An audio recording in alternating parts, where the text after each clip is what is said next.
Hello and welcome to Civil Discourse. My name is Ken Hurley and you are watching Civil Discourse, a program sponsored by the American Civil Liberties Union of Greater Jacksonville, Florida. And if you've been paying attention to the past editions of this program, you've been hearing me speak how important it is to get registered to vote. A major election is coming up, and if you look at what happened in the year 2000, one vote does matter. It's not too late to register to vote. The ACLU can help you. The League of Women Voters. Go down to the Supervisor of Elections. You also heard me speak about this felony purge list that we have been all over the Supervisors of Elections about, and it turns out that they have agreed with the ACLU position, and they have decided not to use that erroneous list. So there's a small victory for the ACLU in the state of Florida, and a small victory for the voters of the state of Florida. I also want to call your attention to September 11th, 2004 in Sarasota, where Molly Ivins will be coming to speak to the ACLU and all invited guests and the general public if you'd like to be there. It's September 11th. If you'd like more information, look at the contact information at the end of this program, and we'll get that to you. Molly Ivins, she's a local syndicated columnist. You love to read her, you hate to read her, I don't know. I find her personally funny. But she will be there, and you can mix and mingle with her in Sarasota. Now, today, we have an interesting topic. It's a topic that's near and dear to the ACLU.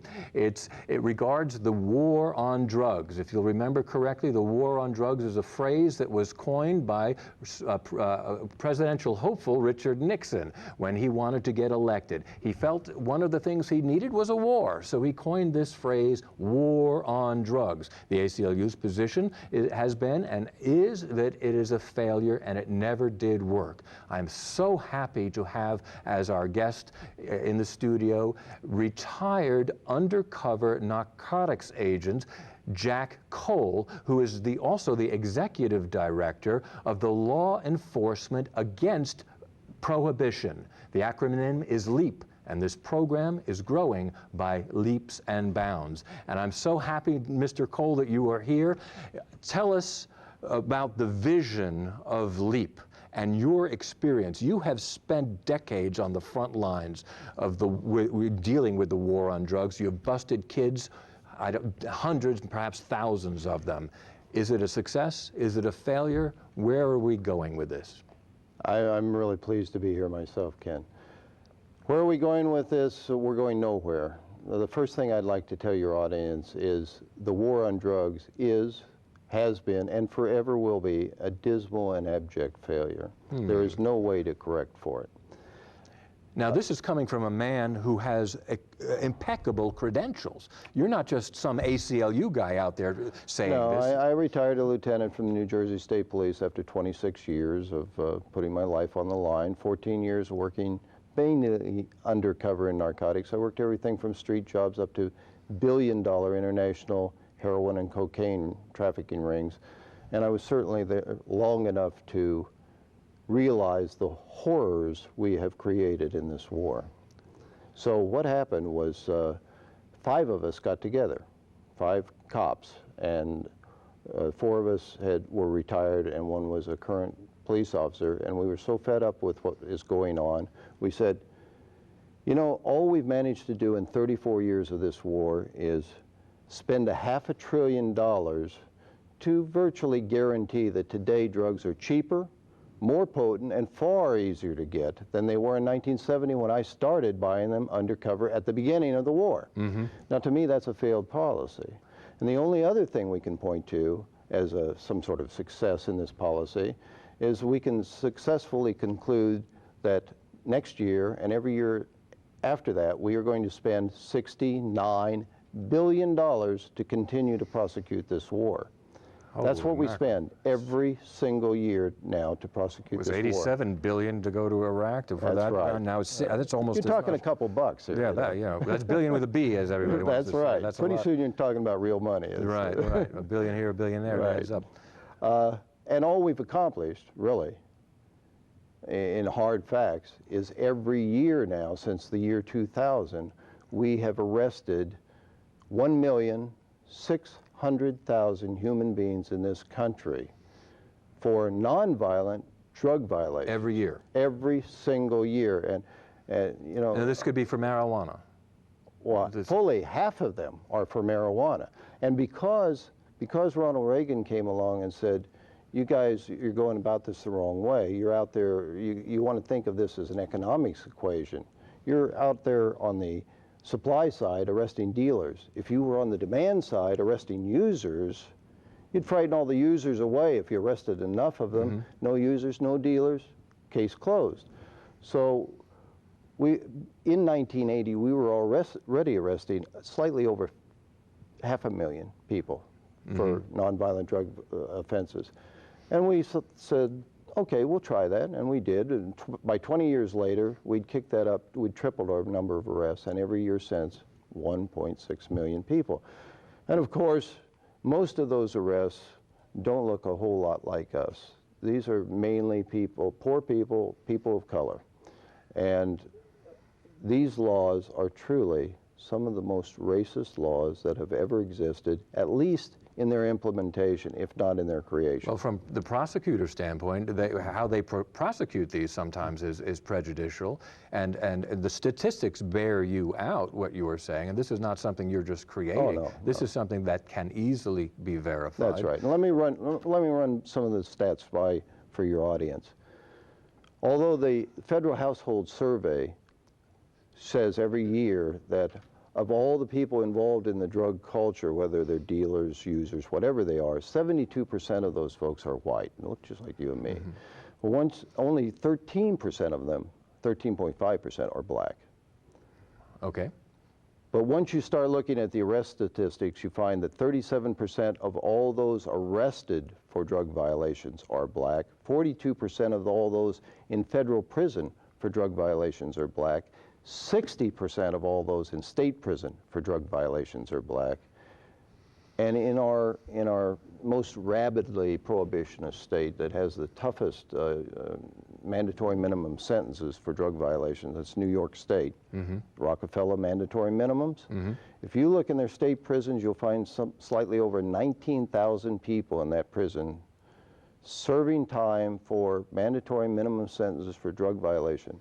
9 out of 10 of those people are black or Hispanic. Now that is a terrible indictment of the law enforcement system as far as I'm concerned.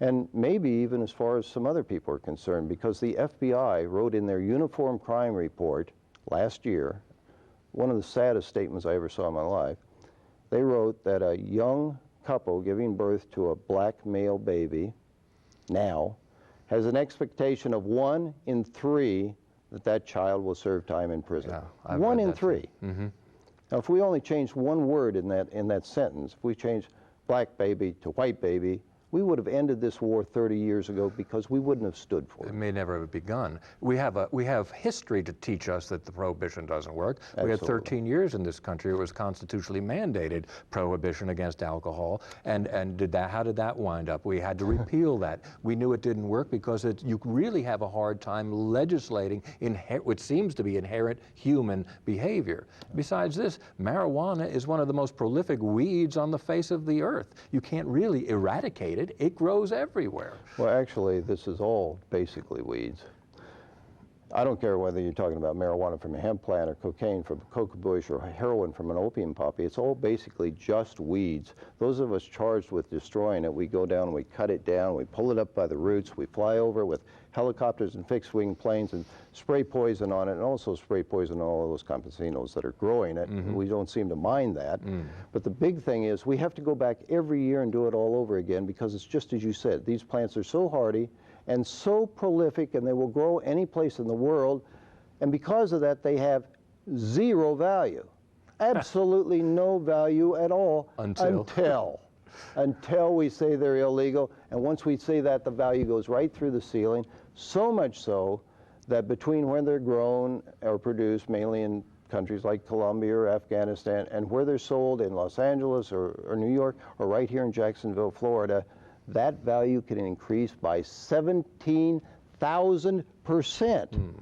Imagine what kind of obscene profit motive. So you're suggesting now why we have this war on drugs. That's the reason. Is that the primary reason? Is that the sole reason? That's the reason we have so many people out there wanting to sell drugs and each day try to lure someone else into using drugs, if we took the profit motive out of this, all that would end. I learned very early on out there living in the streets with those folks that if a uniformed officer arrested someone for robbery or rape, they were taking someone off the streets that made our community safer for all of us. But when I arrested someone for selling drugs, all I was doing was creating a job opening for maybe 200 more poor people that were more than willing to jump in that spot.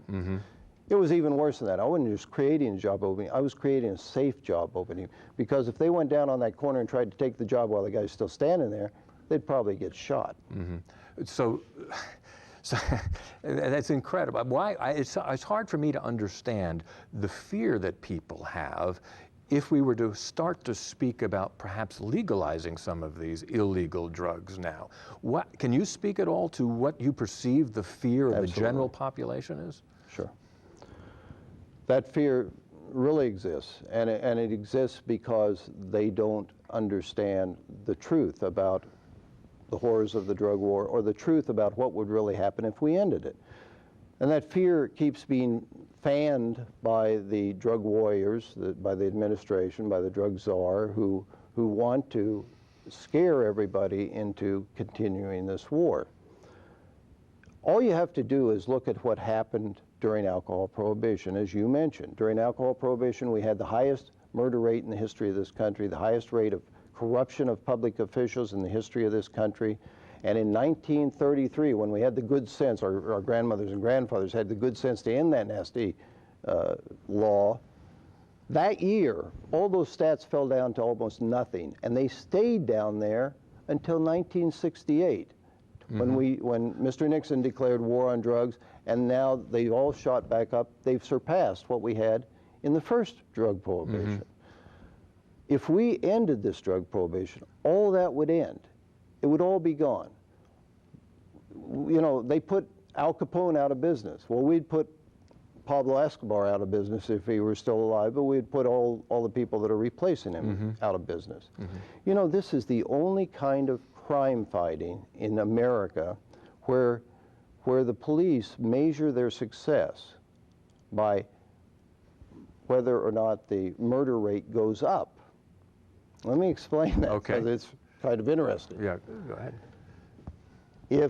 If we're out there taking off a whole bunch of low-level drug dealers, nobody cares. Nothing seems to change. The crime doesn't change a lot. But if we actually get a high-level drug lord in this country, then there's a scramble for the top. And suddenly in that scramble, a lot of people are getting murdered. So when the murder rate goes up, we know we took off somebody pretty good. That's a kind of tough way to judge whether you've done a good job in law enforcement, I think. We're going to take a quick break. We're going to take a quick break, and we're going to have more discussion on the war on drugs with Jack Cole, a retired undercover narcotics agent who has spent decades on the front line of the war on drugs. He's the executive director of LEAP, Law Enforcement Against Prohibition. He has some unique ideas that parallel the ACLU's viewpoint on this. His credibility is impeccable. Stay tuned. We'll be right back. We love this country, we respect the law. I am born in poor country. I do my hard work and feed my family. We are part of America. They handcuff him and they take him, and I start crying. I have been in jail 120 days. I'm here 3 months. I am here 2 months and 1 week. I don't have any attorney. I was not allowed to make any phone call to attorney or my family or anyone, not for 3 weeks. I was never ever support any terrorists. I am against terrorists. They have to find out what's going on, but they don't have to jail innocent people. The judge told everything is clear. I don't know why they're keeping me here. I have no idea why you don't leave me. I am without charge in jail.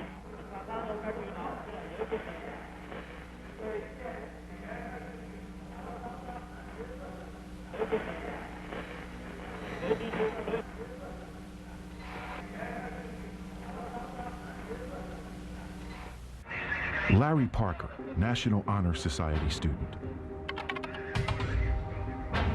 Patricia Stevenson, stockbroker. Hector DeSario, systems analyst. Driving while black or brown isn't a crime.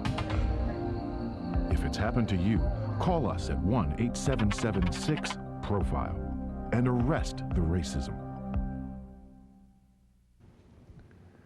Welcome back to Civil Discourse. My name is Ken Hurley. You're watching a program sponsored by the American Civil Liberties Union of Greater Jacksonville, Florida, and we're discussing the war on drugs with Jack Cole, a retired undercover narcotics agent who spent decades on the front lines of the war on drugs and started a program called Law Enforcement Against Prohibition, an association whose website you can see on the screen, and for more contact information, we'll get that to you before the close of this program. Now, Jack, you come with incredible, impeccable credentials. You've been there.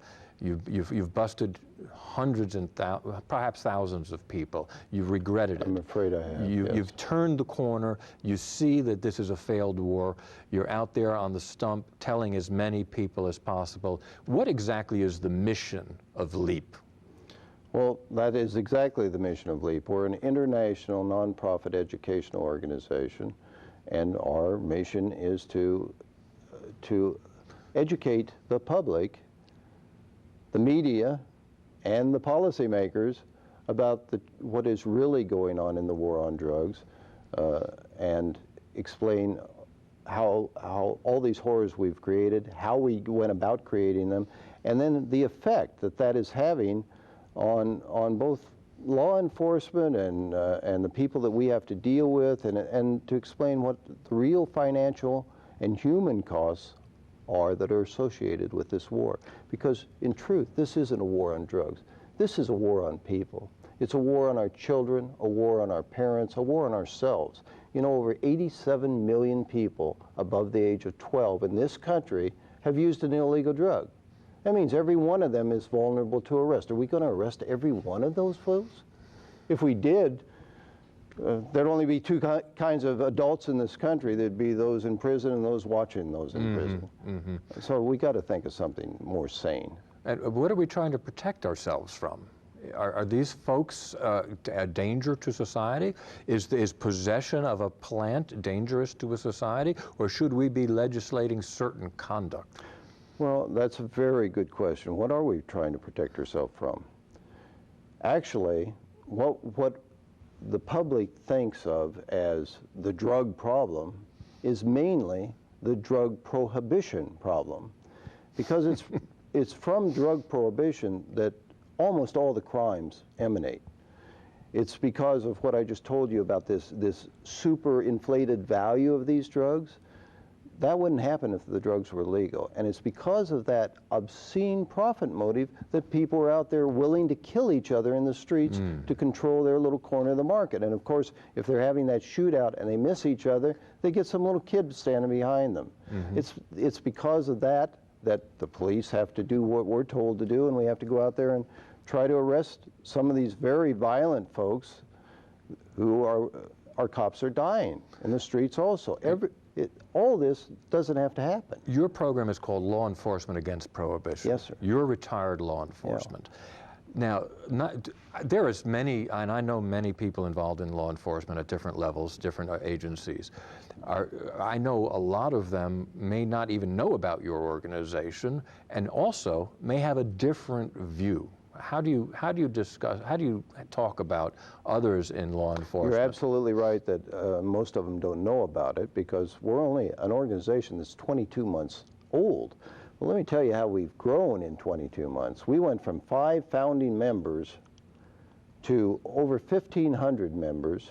We have 70 speakers already out there, and in that 22 months we've done over 750 talks. Since I was one of the first ones, I've done nearly 300 talks myself all over the world, mainly in the United States, because we know we have to change drug policy in the United States before we do anything, because our government has intimidated a lot of other countries who would like to legalize drugs into, you know, towing the line under prohibition.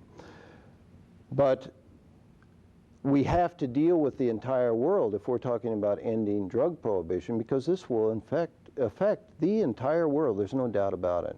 And what you were asking about other police officers, well, every other police officer practically that I speak to on a one-to-one basis, cop to cop, says absolutely the war on drugs is a failure.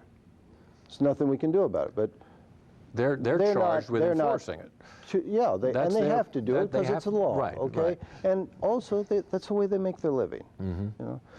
Now, if you don't like a law, if the law is no good, if it's a terribly destructive law, then change the law. Don't expect your police officers to just ignore it. How are your friendly, they can't do that. How are your friendly neighborhood politicians taking to your organization when you get to meet them and suggest what you're suggesting? Well, a lot of them agree also, but boy, most of them wouldn't even think about saying anything publicly about it. It's a because political death knell. They're really, no, it's not really, but it used to be.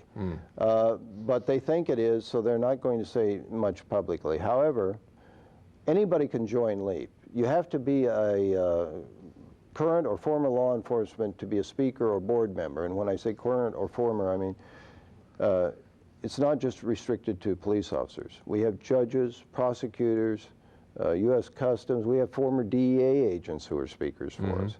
So it's anybody, and corrections people. We just got a senior warden in the Texas state prison system who's working, and he wants to be a speaker for us. We said, isn't that going to be a little tough? And he said, listen, they've been trying to give me a hard time for a long time, and it's not going to be any different. But going on to what cops think, I'm down here in Jacksonville from Massachusetts, because that's where I live, to attend the National Association of Blacks in Criminal Justice Conference here in town. We set up a booth there, a display booth, and just speak to the people as they come by, and I also did a presentation there. But of the people, we're keeping track of the people that come by, who's for us, who's against us, and who's undecided, and it's running 6% against us, 14% for us, or no, undecided, and 80% who say, yes, we have to legalize drugs, there's nothing else we can do. It just, everything else is going to be a failure. Now, that statement right there, we have to legalize drug, is something the ACLU has been touting for decades as well, but it scares a lot of people.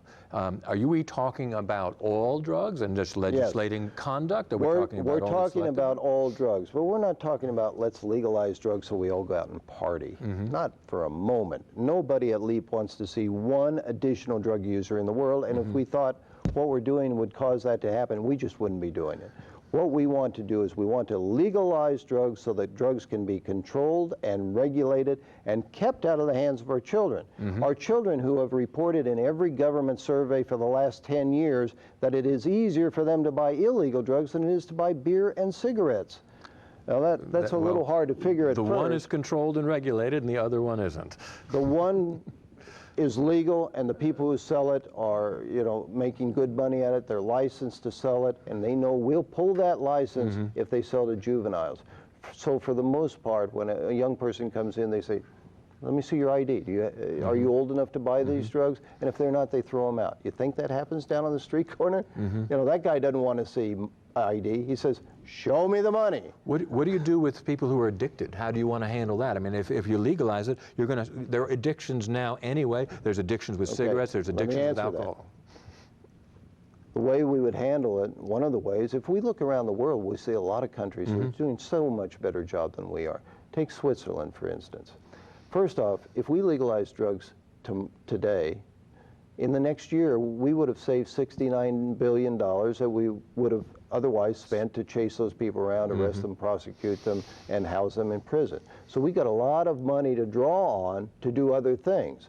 Now, if we invested that money in programs that gave people hope for the future instead of programs that destroy all their hope, we'd have a lot less drug users. Think of a world where instead of having mandatory minimum sentences, we had mandatory minimum education, mandatory minimum health care, housing, guaranteed jobs for people that wanted to work, livable wages. We're the richest country in the world, and every year we make a specific decision to spend $69 billion to destroy lives, rather than spend a little of that to help bring people back into our society. we would have so much fewer drug users out there. One of my favorite bumper stickers is if you think education is expensive, try ignorance. Yeah. All right, so you're all for educating people for addictions, and you talk about hope. That's a great thing for people to have, and people are forever looking for that. How do you explain what kind of hope you're trying to offer, or your vision would offer? We're talking about just what I just said. If you give people hope for the future, if you educate them, give them a chance at job opportunities, give them a chance to raise their family, have health care for their family, have support, then they've got hope for the future. Does this sound like a better world than being locked in prison somewhere? Somehow it does to me, yeah. Let me get to education, though, because we don't have a lot of time left, and this is We have important. about 2 minutes left. Okay, this is important. The worst drug we know of, human beings know of, is not illegal. It's nicotine. It kills 430,000 people every year in this country alone. We decided we were going to do something about that drug. And the reason we decided was by 1965, 42% of all the adults in this country smoked tobacco. In 1990, we started a very strong educational program against tobacco. And by 1998, only 24% of the adults in this country smoked tobacco. Now that is the worst drug we know of. We almost cut that in half. And what we at LEAP want to point out is we didn't have to destroy one life to do it. We didn't have to send one person to prison to do it. And by sending that one person to prison, that life is destroyed, but they also have a family. Oh, I mean, there's all sorts of residual destruction that happens as well as that. And you have a great slogan that I really like about addiction and conviction. Yeah, What is that? Well, that's from just seeing it happen. It's so true. You can get over an addiction. You really can get over an addiction, even addiction to hard drugs. You'll never get over a conviction. A conviction will track you every day for the rest of your life because it's on a computer. Every time you go to get a job, it's over your head like this big ugly cloud. And if you're a young person in this country, because of this zero tolerance attitude we have, and you want to go back to college and better your lot in life, you discover that if you've been caught with so much as one marijuana cigarette, suddenly you can't get a government loan or grant to go to college. But in the crazy paradoxes of the war on drugs, if you murdered someone or raped someone, no problem. You know, I very much appreciate you taking time to be with me today on Civil Discourse. We're going to have to end it right now. Thank you for watching. We're on every Thursday night at 6:30 p.m. My name is Ken Hurley. This has been sponsored by the American Civil Liberties Union of Greater Jacksonville, Florida. We'll see you next time. Thanks so much. It's been a great, fantastic.